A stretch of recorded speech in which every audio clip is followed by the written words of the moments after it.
샬롬. 성경 속 여인들의 신앙과 삶. 믿음의 여인들. 드릴라. 첫 번째 시간입니다. 영적 지도자를 파멸시킨 여인. 마음은 올무와 금을 같고 손은 포승 같은 여인은 사망보다 더 쓰다는 사실을 내가 알아내었도다. 그러므로 하나님을 기쁘게 하는 자는 그 여인을 피하려니와 죄인은 그 여인에게 붙잡히리로다. 전도서 7장 26절.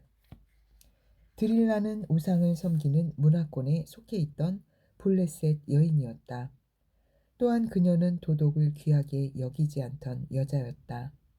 그녀는 자기 몸을 별로 소중하게 생각지 않았고 자신의 명예도 창녀처럼 아무렇게나 던져버렸다.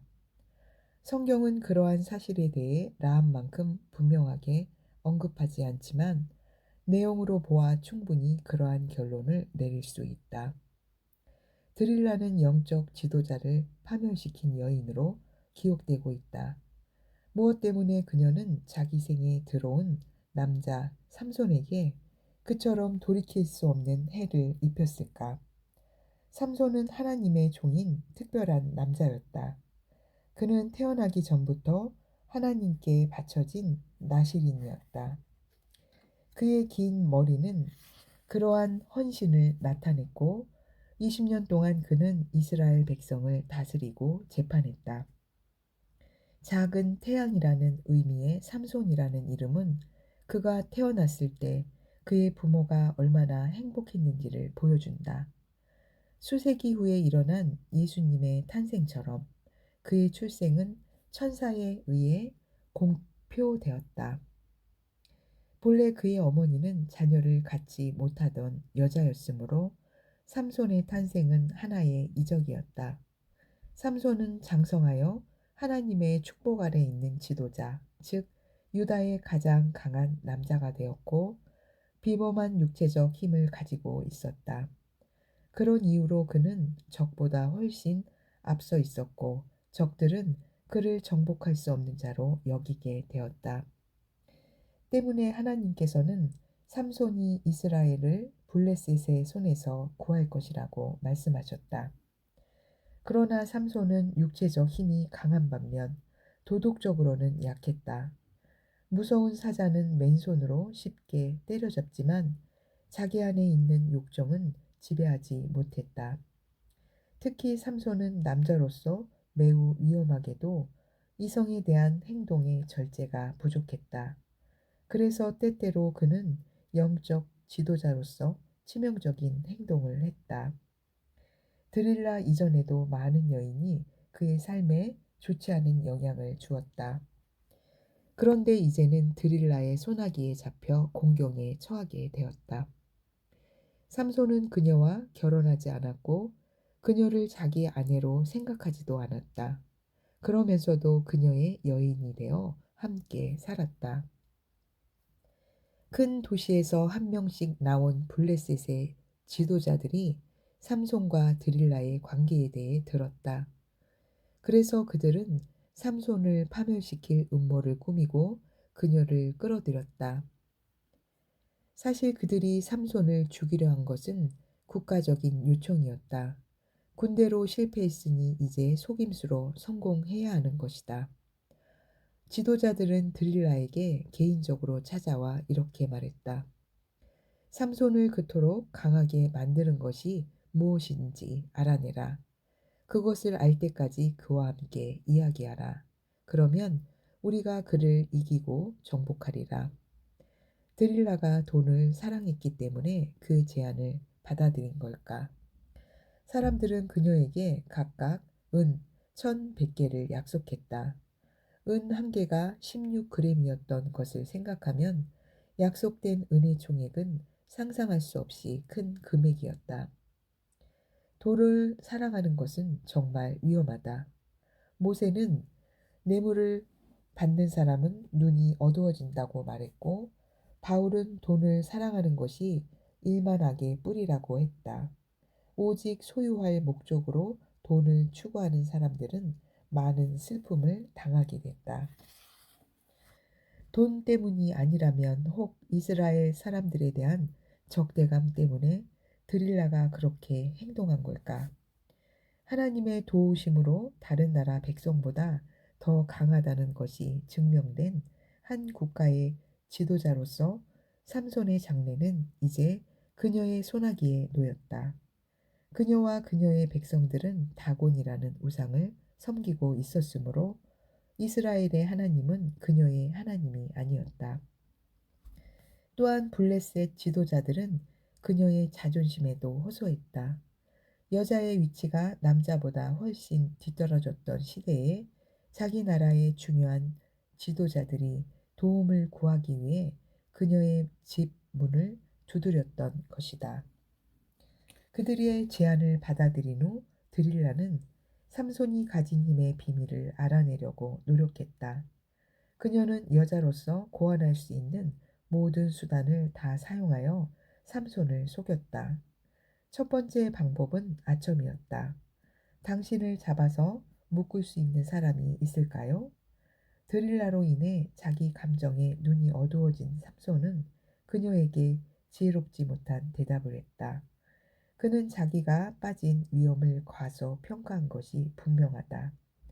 그가 만일 하나님과 가까이 있었다면 경고를 받고 즉시 그녀를 떠났을 것이다.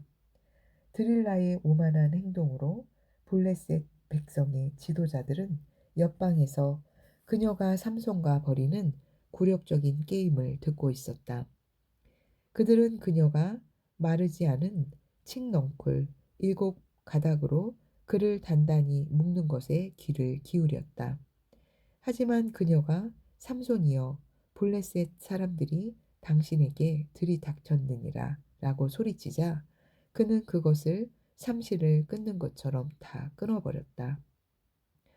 그것을 본 지도자들은 그 계획이 실패했다는 것을 알고 그 자리에 가만히 있었다.